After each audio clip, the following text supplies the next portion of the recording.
Hello, good people around the world. My name is Adam Shaper, and this is Sounds Familiar, the show where I talk to the denizens of New York's nightlife about their art, their drives, their desires, and how they continue to survive in the big city. My very first guest this week is Ann Courtney of the bands Joshua Skate Party and most notably Mother Feather. For the better part of a decade, Mother Feather has been rocking New York City stages with an incendiary live performance and big riffs and hooks courtesy of Ann and company, drawing a feverish and crazed and cultish response from crowds. And it's been my pleasure to see them a few times, and it is definitely something that you need to go out and see if you are a fan of live rock music. I've known Ann for a number of years. I've been lucky to be her friend for a few years, and before the labels, before all of that, and she's a very warm person, a very clever and intelligent conversationalist. Ann invited me over to have a conversation back in July. We had a conversation about the highs and lows of being a performing artist, the people that inspired her, the places that she likes to see, and why she loves living in New York City. I love Ann. I think she's great, and I can't wait for you, if this is the first time you're hearing of her, to be introduced to the lovely and amazing Ann Courtney. Hi, Ann. How you doing? Hi, I'm great.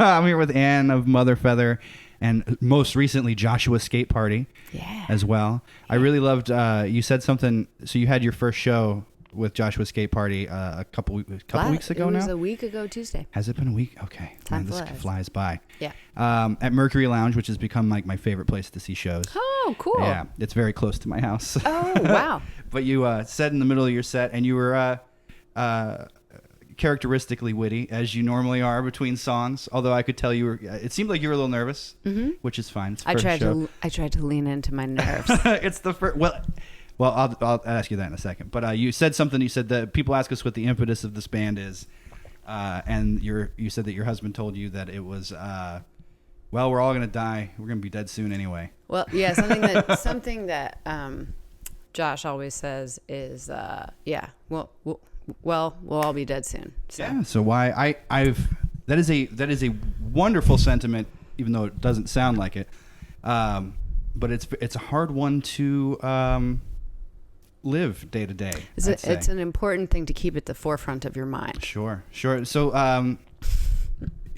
so we'll talk about the show. A little nervous, right? Yeah. Joshua's rig is enormous. Yeah. And it's the only thing on the stage. And people, if you've heard the interviews that I've done with Ann before, if you just know anything about Ann and all, she's the lead singer of a band called Mother Feather, which is just like a raucous rock and roll band behind you. Yeah.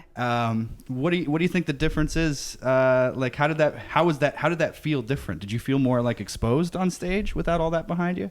Because you're characteristically pretty brave on stage. Thank you. Well, yes. Gosh, I mean, the thing about keeping at the forefront of your mind the thought that, or the knowledge that we're all going to be dead soon. Yes. I think actually informs both bands very much so. Okay. But they're, I guess, expressed in different ways. Makes sense. I mean, Mother Feather worked with Josh. He produced Constellation Baby. And so I had been working with him making music in that capacity. Mm-hmm. And I always kind of wanted to make more music with Josh. Yeah. And variety's the spice of life, they say. Well, yeah. And I really I trust his instincts, and I am very interested and fascinated by his musical instincts and knowledge. And so a few years ago, I mean, when Mother Feather had already been around for a while, I was like, yeah, we should I would kill to make music with you. I was like, write stuff. We should have a band. He plays in a band called Waves. Wolves. Right? Wolves. That Waves is different. It's the double V that mixes me up both Absolutely. times. Yeah. And he's been playing in that band for a while, and he's like a synth guy. He always reminds me of who's the guy from the Naz. The Naz. Oh, it's gonna drive me nuts, but we'll fix it in post, I guess. But he's very he's got I'm a big guy, and I probably couldn't reach either side of his synth rig. It's enormous. That's Josh's modest rig. Oh, really? Yeah. I mean, okay. He really pared it down very efficiently and small. Yeah. I think based upon the way we build things in the studio, and sure. I mean, that's part of, I think, the fun of watching him build the spaceship. And it's very, all that there's computer. I mean, I can't really talk to you about this in any sort of. That's all right. I don't really know. Well, you had your own little deal up there. You had your own little controller. I had a effects controller and some percussion. drum pads. It was fun. Yeah. So I think that will definitely evolve. And I don't know, it was great. I felt like it was a really good exercise for me I'm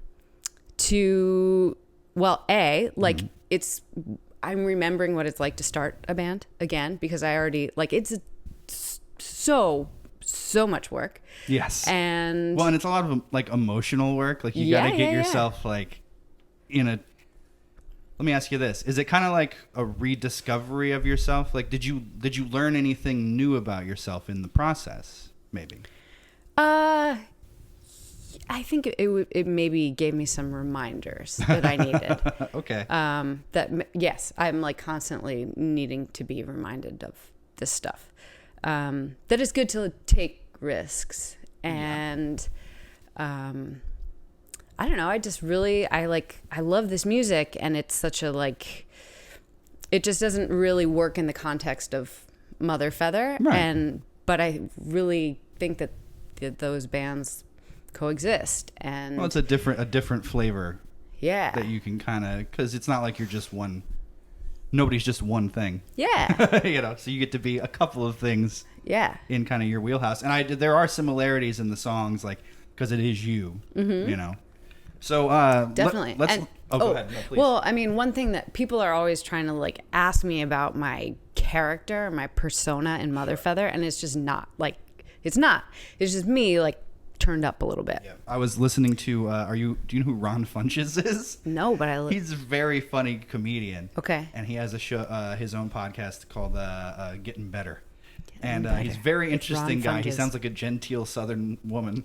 Wow. But he was talking about how with comedians they're always trying to be themselves at all. The goal is to become yourself all the time. Yeah. So that there's not really too much of a distance between personas, so to speak. It's just you up there. And in terms of the singing, that's definitely true of both bands. Do you feel what is there a difference in kind of how you feel when you were doing, performing or singing those songs? Yeah. I mean, okay. So Mother Feather, gosh, I don't know. I'm sort of in the middle of maybe processing all this too. Is there a difference of how I feel? I don't know. It just Joshua's Skate Party in terms of the live show feels like it's a brand new baby. Very just one of there's only one under your belt. There's only been one. Mother Feather, you've been doing. Mother Feather, we've been years? playing. Dude, it's gonna be it's 10. It's going on 10. All right. Yeah. Started the band in the summer of 2009. So, and then we played our first show in early 2010. So Time 10 really 10 years. Flies. Yeah. And, playing shows all the time in that decade. And so, this is just a totally different thing. I'm using different muscles. And I mean, I'm psyched that they both exist. And I actually think that letting Joshua's Skate Party sort of breathe, because we wrote these songs. We wrote the bulk of these songs in 2015 and 2016. Oh, really? Yeah. Okay. So we've been sitting on and working on it a little bit in the studio here and there over that time. But it's life, Mother Feather was doing well and trying to work and pay the rent. And that was around the last time we talked in this kind of setting. Yeah. And you had just been signed. You had just you were still kind of riding the first wave of being signed again on Warped Tour and things that. I have another question about that in a second, but first, so look at what you would be listening to when Mother Feather started. If you can even remember what was feeding that music. Yeah. What's the difference between what you're listening to now? What elements are you bringing into it now? And you can name specific songs or bands or whatever that either didn't exist back then or that what was the big difference between the two? I think when I started Mother Feather, I was listening to, there was that band out of England called the Duke Spirit. Yeah, we talked about it. I know we did, because Yes. this band really like informed early Mother Feather. Yeah. Because like, you know, I had put out an album earlier with my like earliest project, and I was like, and I would listen to it, and then I would listen to this Duke Spirit record, and I'd be like, God, I wish my album sounded like this. Right. Like, I wish it felt like this. I wish it was more like this. There's a lot of that like British indie rock that was in that vein. Yeah. In the mid to late aughts, which is so crazy that was 10 years ago. Yeah. You know. But yeah, and then I think like when we put out our second album, and when I was writing, or when I was writing the second album, because when we put it out came later. Yeah. Because everything takes forever. A long time. Yes. Everything takes forever. Development is a long process. Oh man. I think I was listening to stuff. I was listening to rock and roll that I had listened to as a teenager, and was sort of like on a nostalgia trip with, you know, I always am, like Cocteau Twins, right? Okay. Like, yeah. I hear that stuff on the Mother Feather record, on Constellation Baby. I think I like let that be more second time around. Does that answer your question? Kind of. Yeah. Yeah. Well, let's let's let that lead us where it's going. So like stuff that you grew up with, right? Yeah. So I know, maybe just to inform everybody, you grew up a child of the world, so to speak, because your dad is a diplomat. Well, both my parents. Okay. Yeah. Both my parents used to work for the State Department. Right. They are now retired and live. I'm sure they're much happier than they would be if they were working at the moment. Yeah. Yeah, definitely. But they've been retired for a while. So I grew up in South Asia mostly. Okay. And I know you said you went to high school in the Philippines. I went to high school in the Philippines and Pakistan. So what was that's a very unique experience in terms what was and you grew up at a time when radio was pretty much, you could buy CDs, but I don't know what was available there. Yep. But like what was on the radio during the high school time? Actually, in Pakistan, nothing. Really? But then I moved to Manila, and they had an amazing radio station, called NU 107. Okay. And there were all of these DJs who I felt like had gone to college in the States and brought back a bunch of indie rock. So it was like the Philippine radio as opposed to like American bass radio. Yeah, but they played, you know, Western music. Oh, of course, yeah. Western music. And it was a rock and alternative station. Okay. But they had like I think like Sundays was like all new wave. Oh, really? Yeah. That was big, not the Sundays, but yeah, new wave was still very heavily rotated all through the 90s. Yeah. Yeah. So I think that it's funny, like I was just listening to a bunch of new wave last night and thinking like, oh yeah, you know, feeling like, it scratches an itch. It and does. at a time where like you had to absorb, because I don't, and that's what this show's kind of about, is the differences in experience, right?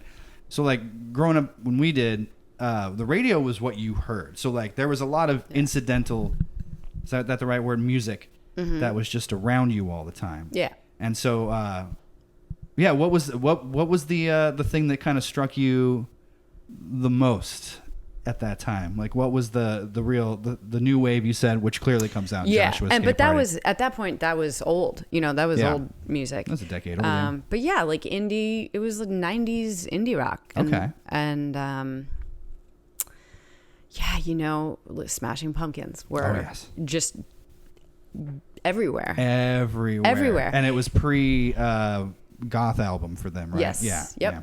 And it was, you know, even that stuff has, you know, influenced Constellation Baby. Like the last track on Constellation Baby, I used a Smashing Pumpkins song as a reference, like for Chris, is like, this is what I'm feeling for the end. Yeah. But yeah, so that stuff, and just letting it be unabashedly that. Sure. But it's also such a weird like genre bending album that nobody understands. It's very well. There's like, and I know you ran into this early on because I see the internet as well. And when the first album came out, everybody was like, "What the fuck is this? Why is it on Metal Blade?" Yeah. And the guy from Metal Blade was very supportive and liked it a lot. And we heard the story. That guy being Brian Slagle. Yes. Yeah. And then you got on Warped Tour, which I feel like was a good fit, honestly.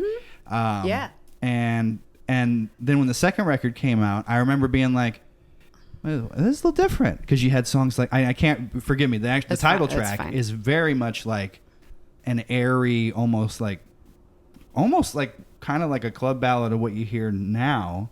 In some ways, there's definitely a kind of an electro.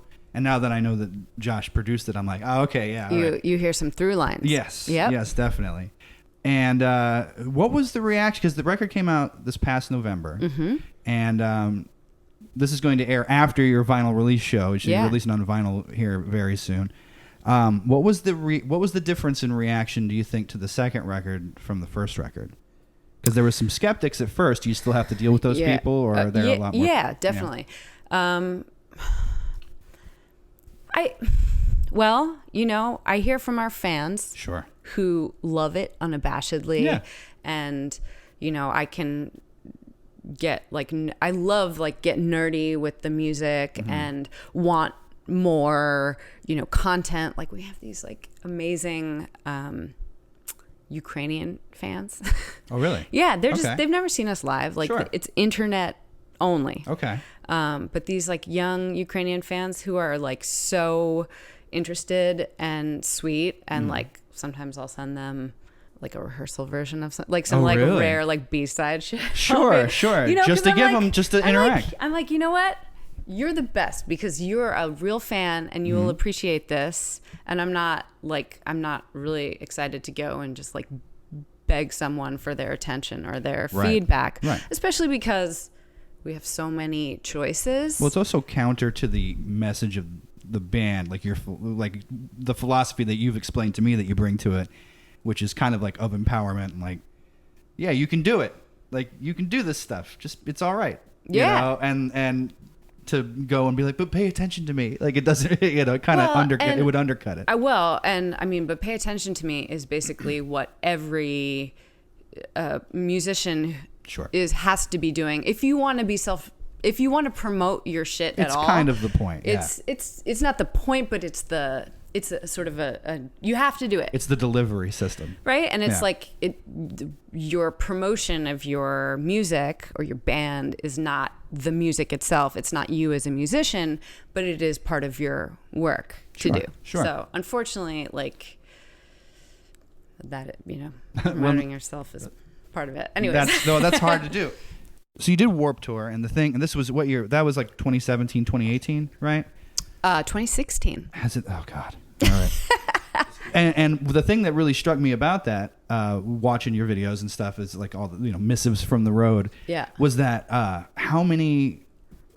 it really affected a lot of people. A lot of people were very thrilled, and especially a lot of really young women. Yeah. Which I was super happy to see, just knowing you and knowing what you were going for. So a lot of young women. And I saw recently you actually did something with some young folks at what was that? That was a music fair? Or? It was a industry fair for high school and college students. Okay. All right. And I know a big part of your message is kind of bringing, let a girl be your guide, bringing, especially now in the time that we're living in, women are definitely they're able to come out and be yeah, we're just as important as everybody else, you jackass, basically. But having dealt with kind of young people in that unique way, in a way that you actually been able to have an effect on their lives, do you notice that there's a difference between how they accept music? Are they more accepting, do you think, than maybe the 20-somethings that you were coming up with when you first started were? Do you sense a difference there? Well, the kids that go to Warped Tour are music fans, you know. They're there for the experience. They're there to interact with the bands and get close to the bands. Being on that tour was important for me because we had a new audience every day of young, excited, interested people. How many dates were on that tour, if you don't mind me asking? It was 41 or 42. That's amazing. It was insane. The schedule was bananas. That's amazing. Yeah, it was, we haven't had an opportunity like that since. And getting on the road has remained challenging. It's very difficult, especially with a group of 6 or 7 you guys? We're 5. Is it only 5? Okay. But even still, it's a lot. It's hard. And, you're balancing just all of it, you know? So getting on the road has not thus far been, you know, something that we've done a ton of since Warped Tour, or like we've done a few trips to the UK. I would like to do more of that, and we're working on something for the fall, actually. But that's good. Good news. All right. Yeah, I mean, right before you came out, it was, you know, clickety clackety. It's very nice. Now, are you still handling all the business end of stuff? Because I know you did that for a long time. Yeah, the band is self-managed still. Okay. Yeah. Nice. Yeah, for better, or for worse. I'm surprised that your hair isn't as gray as mine. Well, fair enough. We won't talk about that.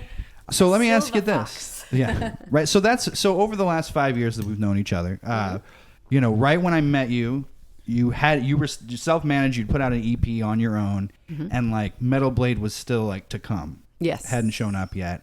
And then the second time I interviewed you, you had like the Metal Blade thing, and you were about to hit this like kind of like, I don't want to call it a crest, but it was kind of a crest on a wave. Yeah. No. Let's talk about the wave. Yeah. Well, and it's been 2016. So it's been 3 years since Warped Tour, and that's definitely got to be like a personal high, just like an endorphin high. I'm trying to figure out how to structure this question. Do you ever doubt yourself? Oh, of course. Yeah. How do you deal with it? How do I deal with it? Well, sometimes I don't deal with it very well. Yeah. Like, I don't know, last winter was brutal. I had a really hard time last winter. And, you know, you're talking about the wave, right? Yes. Yeah. You think of success or progress as like, oh, it's going to be on this like uphill climb. It's going to be steady. Or, you know, Mother Feather was kind of like, getting signed to Metal Blade gave us like a great boost. Sure. And they've really like helped us do some incredible things, and really like, you know, gave Mother Feather a great shot. So that's been wonderful. So, but things don't always just like keep going like that all the time. Yeah. People expect, it's kind of like when you look at a profit sheet from a big company, and it's like, if it goes down even a little bit, and that's kind of our whole society. Like if it goes down even a little bit, people freak out. Yeah. But that's kind of how it goes, right? It's kind of like and even after dealing with the endorphin high, like I don't want to call it losing momentum, but just momentum slowing down can feel like a big deal. Yeah, especially if something is your art and it's completely wrapped up in your identity. Sure. And it becomes a very that's a vulnerable, like kind of risky, dangerous, I should say. It can be a dangerous place to be in, because it can lead to this thing that we all like to talk about in the news now, burnout, right? Burnout, yeah. So I would say that last winter, I was a victim of burnout, and I succumbed to a kind of burnout that I had a very hard, sad, difficult time. Sure. And so the question, do I ever doubt myself? Yes, of course. Human beings do, yeah. But I think, and these pieces all do like relate to this. I'm talking about the same thing. It's fine. I'm trying to circle back around to the point. Do I doubt myself? How do I deal with it? Yes. And partly it's, I think, accepting that things are not always like going to go in a straight line, and that you have to figure out who you are as an artist and how you express yourself as an artist. And I think I personally had, I sort of started to like climb out of the horrible, mucky, dark places. It was also a brutal winter. It was a brutal fucking winter. In general, like physically. Yeah. It lasted a long time. Yeah, and I've heard that a lot of people had a bad winter this past winter. Same here. Yeah. I'm on the same boat. Yeah. Okay. So it was a rough winter. So there are a few things I did. You know, it's like when you're out of pain, you can't remember exactly being in pain. You're like, oh, I knew it killed when I broke my foot, but I can't. There's a reason people don't remember it. You would just stop doing everything. You'd stop doing anything because you just wouldn't have, you kind of have to put it out. This is an excellent point. But I sat for some sessions with a painter named John Mitchell, who is a fan of Mother Feather. You just had actually he showed that like not too long ago, didn't he? Is that right? This the painting? Yeah. I mean, we like posted photos of it on Instagram. Oh, okay, gotcha. It was portraits, right? Mm-hmm. Yeah. So he had been a fan of Mother Feather and had come to some Mother Feather shows. He reached out to me a while ago and was like, oh, I'm such a fan. I'd love for you to come and sit for a portrait. And I looked at his work and I was like, holy shit, yeah. So this happens to you, actually, doesn't it? Holy shit, yeah. Like, fuck yeah. Anyways, and then I went to see a gallery show that he had that was incredible. And he was like, oh, yeah, I'm so happy to see you. I hope you'll still come and sit for a portrait. And I was like, yeah, I'm in. And then he was like, okay, so usually we do one session. It's usually one session a week for about, 4 or 5 hours for about 2 years. And I was like, thank you very much. See you later. Yeah, that's rough. I was like, that's a really, really, I can't commit to that kind of time. That's a long deal. Yeah. Anyways, he was doing these sort of quicker one session portraits. A few months later, hit me up and was like, hey, okay, we can do something else. Mm-hmm. Anyway, so I went and I sat for him for one of these quote unquote quick portraits, mm-hmm. which I was. It's still probably a few hours, right? Yeah, a few and then some. But it was so good for my brain to, I don't know, there's something about like going outside. I felt like I was like going outside after such an agoraphobic, closed off kind of winter. And he's a really interesting and interested artist. And he just wants to talk about everything. And I think it kind of like gave me a little shake up to see this artist making art, like to see a craftsman at his craft. And the other thing is that during the sessions, we would just sit and like talk, like we are talking now. What else there to do? He had a paintbrush, but it was like so good for my brain. It like helped me remember like, the artist's world should not be informed by what other people are thinking of you, or whether, is your record doing well? What do people on YouTube have to say? Right. No, the artist has successes, the artist has failures, and every day, no matter what, the artist just goes back to work and does that thing. To what degree do you think, because this is a theme I'm starting to notice with people too, and in myself as well, especially after that long, hard winter, and just the state of the times and everything now. And you touched on it a little bit there, like what do other people think? Do you think, especially as an artist, like being bombarded every day with what everybody thinks about everything? Yeah, go fuck yourself. I give so many less fucks. I think for I think that Mother Feather really has, a lot of our successes have come from the fact that I care so much. Right. And I want to be like good, and I want I think there's that instinct where of course I want people to like get what I'm doing and mm-hmm. appreciate it. Mm-hmm. But if you start coming from a place, and our whole world is designed for us to like get our dopamine hits and our external value, our likes and our it's science, right? The system is against us. Well, we're addicted. We're addicted. We're completely addicted to it, and the system is built to have us addicted, mm-hmm. and to have us seek that validation, mm-hmm. and and then you set yourself up for a burnout. Mm-hmm. So how do you make it out of that alive? So fucking fight back, give less fucks about that shit. Well, and you touched on something with the artist, because you were talking to him and you said you just talked, and what I saw there is like an actual human, like tangible connection with another person in mm-hmm. a real space. Yeah. As opposed to like, it's like the difference between like taking trucker speed on an 18-hour haul, or like actually stopping to eat dinner in the middle. I just thought it was interesting that that's what came out in that conversation with him. It was good. It gave my brain a reset, and there was also something very interesting about it. Is that John Mitchell knew Mother Feather and knows Mother Feather, but he didn't want to paint Mother Feather. He just wanted to paint me, and having him talk to me like with the context of knowing what I do as an artist, being seen as an artist was also like, I was like, oh yeah, I better just fucking go back to work and keep making art because he's right. This is what I do. So no matter what the trajectory is looking like, whether it's like, ooh, I'm cresting, right? Or like, oh, I've never heard anybody say that. These guys are really on a way, whatever. Right. It doesn't matter.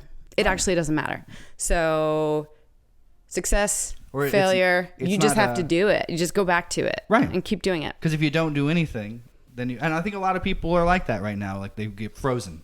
Yeah. Because they're not sure what to do. And let me ask you about this trend I'm seeing. So let me ask you, I'll start with this question. So you came to New York. When did you come to New York?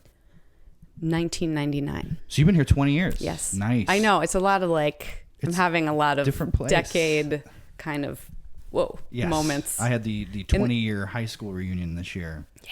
Which is like, oh, that's fun. So New York was clearly a different place then, Yeah. What was going on here when you got here in terms of like what was music like? Because that was just before all the rock bands hit back again. And then kind of what's different now, what's better, what's worse. Oh, man. Let's see. There was that whole anti-folk thing was kind of Which hot one was that? when I was Who was in. that?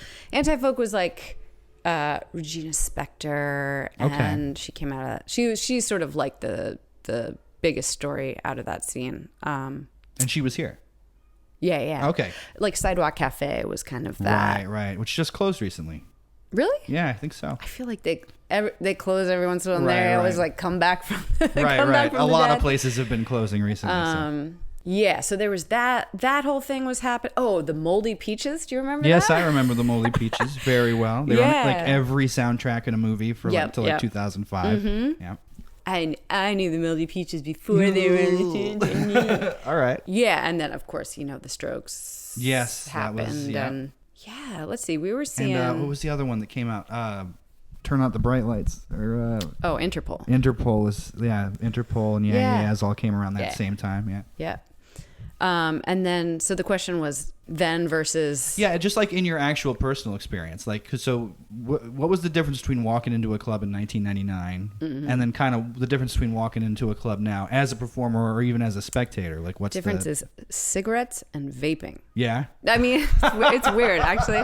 When we were at that show at Carmelo's... I like that answer. When we were at that show at Carmelo's, I said to John, I was like, this is exactly like it was 20 years ago, except that everyone is smoking a Juul instead of a cigarette. Yeah, that's right. I forgot about that. I forgot about those bands. In terms of like the crowds, like when you're performing for crowds, now obviously Mother Feather is a much probably more put together band than the one you had in the early aughts or whatever. Yeah. So what was the difference between like playing for a crowd? Like where would you play back then? Well, Mother Feather's first shows were at Rockwood, Stage 1. Yes, and you worked at Rockwood, right? I did, and for it seems 10 years. I've been at Rockwood a few times, and it doesn't seem like Mother Feather's kind of place. Well, Stage 2, so when we first played, I think Stage 2 was not open yet. Okay, which one's the one with the balcony around the top? That's Stage 2. Okay. That's like the biggest venue. Okay. But that was not the original venue. Stage 1 was the original. Okay. As you can tell by the number system. Yeah. Oh, I see. That's how they did it. All right. Yeah, and then our second show was at Arlene's. Oh yeah. So we were doing like Lower East Side. Yeah. Arlene's, but then we played not the Trash Bar. It was across the street from the Trash Bar. That had a big. It's gone now. It's on Grand Street in Williamsburg. It had a big American flag. Brewer Falls. Do you remember that venue for a hot second? I got here in the summer of 2010, and I didn't really go to shows until probably 2011. So Williamsburg, to me, like Williamsburg had just gotten real hot. I think it became the Grand after. That was the bar with the flag. Anyways, Bowery Electric, all these Lower East Side venues, really. And it probably helped that you worked down there and had like kind of you saw everybody from time to time. All right. For 10 years. That's wild. I mean, it was a great way to promote shows. Of course. People at Rockwood, the shows turn over every hour. So every hour they'd be, oh, what are you up to? What's the latest thing? You'd be like, here's a flyer. Yeah, I'm playing in half an hour. Come see. Yeah, that's got to be kind of a unique experience. And then you left there to kind of take Mother Feather on the road. Is that right? I left there because 10 years is too long to work at a bar. Yeah, actually. that's rough. I'm surprised that you still have like as sunny a disposition as you have after 10 years. You're like, see me at 4 a.m. some nights. I mean, Ken Rockwood is amazing, and he is the heart and soul of Rockwood Music Hall. You know, he's a legend for a reason. And but I think I was just there too long, and like I was overexposed to music there. That makes sense. It's like I am really, really fucking picky about the live music I go to see because, you know, for years I was like, yo, if I'm not getting paid, I do not want to be standing here. A buddy of mine was a sound guy in Denver at a couple different places, and he got to the point where he didn't even hear it anymore. And you he got have to shut it out. He got very critical of everything because of it, to the point where he couldn't enjoy like just listening to music at all. Ugh. Yeah, but he was again. When it's your job to make it every, you know. Yeah, I mean, I can. Yeah, it was just overexposed. Of course, I saw amazing bands there, incredible, wonderful bands. And you probably got to see some like before they were famous. Many things, right? Yes. And then what are your favorite places now? Like, what are you? Where do you like to go? Because Carmelo's was great, but now I don't see any shows there anymore. Like, yeah, I had been there and just as a bar, but then it reminds me of like a youth center. Remember when you were like young? Maybe they didn't have this in the Philippines, but in the Midwest, like you go to a place because you were like, you could go to the place where like 16 and up could go. It's the loft too that makes it feel like a youth center. And the pool tables like up in the loft and like also the fact that everybody's like 15 years younger than I. Yeah. I mean, that place is real cute, but it's a bar first and a venue second. It's a very for those that don't know, it's like triangular shaped almost. Yeah. And the point of the triangle is where the stage is. And like at that show that I saw you at, we saw the Advertisers a record release show there. Yeah. And it was like I was standing on a table in a booth because there was no other place to be, and people just kept packing into the booth next to me. Yeah, yeah. Like it was pretty wild. I mean that's fun too. Like it felt punk rock, you know. Yeah, well, it's a vibe for sure. Yeah. And then and they actually recorded that. You can see that. Yeah. You maybe you'll spot Ann or I in the video somewhere. I mean, that band is great. I'm talking to Casey Saturday, so and cool. It is my favorite band in New York. No and offense. the reason that we rescheduled this too is so. Are you going on Saturday too? Yeah, because you like Miranda and the Beat as well. Yes. Right? Yeah. We'll get to that part in a minute. So Carmelo's. What's some other places that you like to go? Well, let me ask you this: where do you like to go to see shows?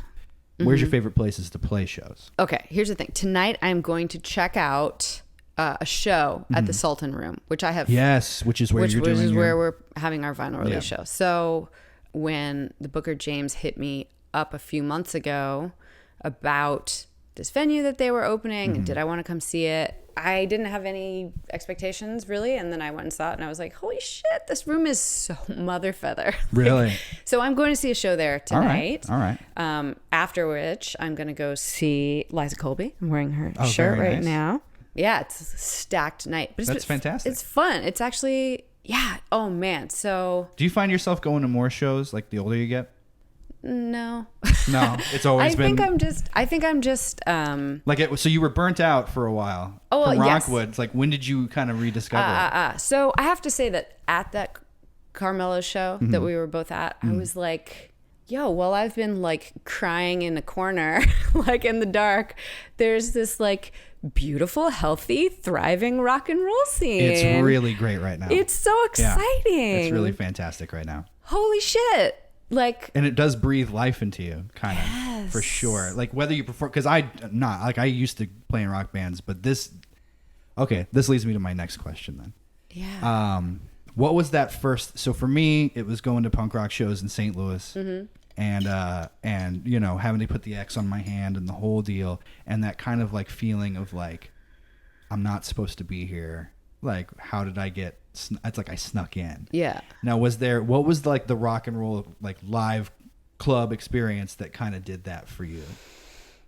I think the thing was that when I moved to New York, yes, like because I had grown up in Islamabad and Manila and had. Did you come straight to New York from Manila? Yeah. Okay, interesting. So I graduated high school in Manila and then moved to New York City to go to college, and we saw. People came through Manila. I saw Rage Against the Machine in a stadium. That must have been pretty amazing. I saw Alanis Morissette. It was usually really big acts that were coming through and, stadium shows.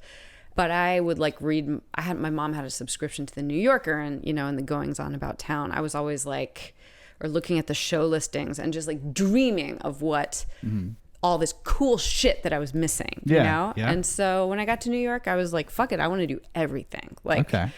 I want to see everything there is to see. Was CBGB still around at the time? Yes. Yeah. Yeah. I missed out on that period. Yeah. Although I hear I can go to it at Newark Airport. I think I saw my friend's band at CBGB's. Sure. And I remember meeting up with Chris Foley, who is in Mother Feather now. Which one's Chris? He's the guitar player. Yeah, he's excellent. Yeah. Yeah, he's really good. Yeah, I remember meeting. So you've known him for 20 years? Oh, yeah. Okay, cool. So we go way back. Yeah. So Lizzie and I went to college together, and Right. Lizzie was hanging out with Chris O. Okay. During that time. And I remember going with Lizzie to see, stumbling into CBGB's late one night. I think he had played a show with his old band This Way. Okay. But when I started playing guitar, my senior year of college, and writing songs, I also, around that time, was introduced to an artist named Cynthia Hopkins. Okay. Her face is on that poster over there. All right. in the gallery. In the gallery. Right next to the gymnasium. All right. And I would go and see her band called Gloria Deluxe play at this club in Dumbo called Low, and it was under a noodle bar. Dumbo was a real kind of scary neighborhood at the time, if I recall. It wasn't super scary, but it was like transitioning, at least. Definitely transitioning. Now it's like $4 million condos. Yeah. Yeah. So, I mean, Cynthia actually was one of those artists who was given a bunch of cheap space in a warehouse building to develop her performances. Because that's cool. in addition to playing with her band, she made these insane multimedia theater pieces that would cool. Okay. perform at St. Anne's and all around town, you know, and then, you know, they gave her all this reduced rate space to all these artists, and then of course, you know, they made the neighborhood hot, and then they kicked everybody out, and then they put in like a crate and barrel. You know. But seeing Cynthia at those shows, I mean, I used to see her at lots of different spots in Williamsburg, mostly Pete's Candy Store, Low, Galapagos. I haven't heard that name in a while. Public Assembly before it was Galapagos. Yeah, I haven't heard about Galapagos in a minute. Yeah. And she blew my mind, I think, in terms of she incorporated theater into her rock music in a way that I thought was spectacular, and her personal life into her theater pieces in a way that was sort of fluid and confusing, and you were like, well, what's fiction and what's okay. She's great. She's since moved to Philadelphia and continues to develop Cynthia work there. Cynthia Hopkins, yeah. So those were pretty formative. That sounds amazing. Yeah, it's not as visceral as. It's all right. Everybody comes from different places. And I reserve the right to email you later when I. That's totally fine. I'll put it in the show notes or whatever. So somebody said to me that this is kind of the impetus for this podcast, is that that the way people deal with music now, especially young people, is like in a way that like we just had to listen to whatever was on, and if you saved up some money, maybe you could buy something that you found out about from what was on already. Right. And now it seems like there is a lot more fluidity with younger people, with how they consume music, you know, which I think maybe you benefited from in a way that like you're on a metal label, even though like metal isn't exactly what a lot of people would call you, right? Including me. Yeah, right? Like it's much more broad, and it seems like kind of much in the same way that like gender and race and a lot of things are becoming much more fluid in modern days. So are like kind of genre labels. Right. And it's kind of like not cool to just be into one thing. You have to be into a lot of things. Well, and yeah. What do you think about that? Well, I'm thinking back to the question you said about how things have changed. Yes. You know, and apart from the vaping. Yes. I mean, obviously the main thing is phones, right? Yes. Yeah. Of course. And just the constant like. It's just the information and content is available. You can be distracted. You are distracted like this constantly. Sure. So now I lost the plot here. That's all right. Speaking all right. of being once distracted. once us folks start talking about those damn kids and their phones, we lose track of we lose the thread. You're like, they're so distracted by the phone. What was I talking about? Yeah, I think. Well, now we're feeling the air conditioner off. Yes, that's true too. So as we're talking about young people and like kind of how they process things differently. So instead of not talking about anybody else, let's talk about you. Like, how does the way you listen to music changed? And do you find that you have like a greater appetite for different things? No. Or do you still kind of? I have a shorter attention span, Really? unfortunately. Yeah, that's the truth. I'm the same. I stream. I don't like to own hard copies of albums, just because I forever wrestle with stuff. Well, we're also in your space right now. Yeah. And where would you put it? Exactly. Yeah. I mean, the stuff that I really like. Yeah, costumes is like really my clothing is stuff. kind of your deal. Yeah. Yeah. So, and books too. I don't want to own. I have a hard time with books as well. Yeah. Because then you have them and you're like, oh, well, I like to do that curb library thing that people do here in New York I think a lot. that's great. Yeah. Like, I mean, just literally like, I'm done with this book. And I have like maybe 8 or 10 books where I'm like, well, I'm going to read that again in a couple of years anyway. Yeah. I'm not a cool like vinyl junkie. I have Mother Feather vinyl hiding in that giant mountain over there. Yes, I have entirely too much vinyl, but I think that's awesome. Some people it's different strokes or whatever. What's the one you use? What do you stream on? Do I have to say? You don't have to say. I won't force you into it. I mean, Well, let me ask you this. Because it's love-hate. I don't want to give them any promotions. Right. It's not a perfect system. It's not a perfect world. So. Well, so let's change the direction of it then. What do you go back to over and over again? Like, what did you listen to today? I start my day with NPR. Okay. And I actually think that I might be like your friend, the sound guy. That might be part of my like. Yeah. Well, I'm not at work, so why? But it's weird. But I'll like get into an album and I'll completely listen to that album. That's like the only thing I want to hear for a while. So like the latest album that I've just been listening to on repeat is the Kali Uchis record, Isolation, which came out in 2018, I guess. I don't know about that one. So just up and down. Just I listen over and to it over over again? and over and over. All right. Like, What's an old friend that you go back to over and over again? I was playing PJ Harvey 4-track demos the other day for Miranda, actually. I enjoy the wailing PJ Harvey the best. The angry PJ Harvey. Yeah. Super raw PJ. We were talking about 4-tracks, so I was like. Did you listen to the stuff she did with Josh Homme from Queens of the Stone Age at all? Have you heard that A little stuff? bit, yeah. She only did one record with them, I Yeah. think, but that was always fun. Then she did a whole tour with them. And he's on one of her albums. Yeah, he was, too. and they did like Jules Holland together. Have you seen that one? Yes, I have seen that. Yes. Oh, that's wonderful. Yeah. But that's the old stuff. And, Cocteau Twins. Sure. Did you see that Missy Elliott is having like a renaissance right now? Yes. Well, she's putting out an album, or I don't remember. I just saw she was on the cover of a magazine, and I was like, yeah. Yeah. I was like, you haven't aged at all in 25 years. What's going on? Yeah, good for her. Doesn't crack. Doesn't crack. She's the best. It's awesome. And you're still a big Madonna fan, I take it? Yes, very much so.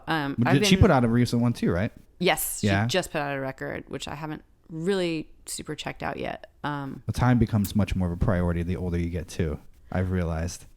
I mean, are you talking about Madonna?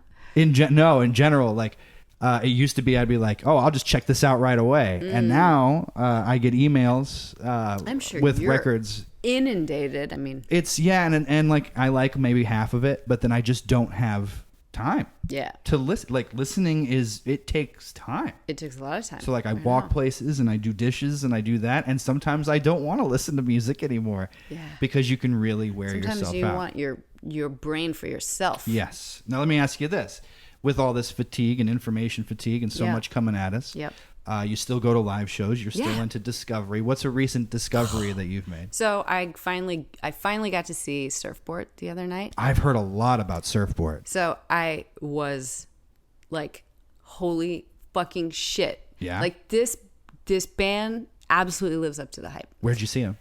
Babies. Yeah, that's a good place And I'm to see so glad that I got to see them there. The sound can be rough there.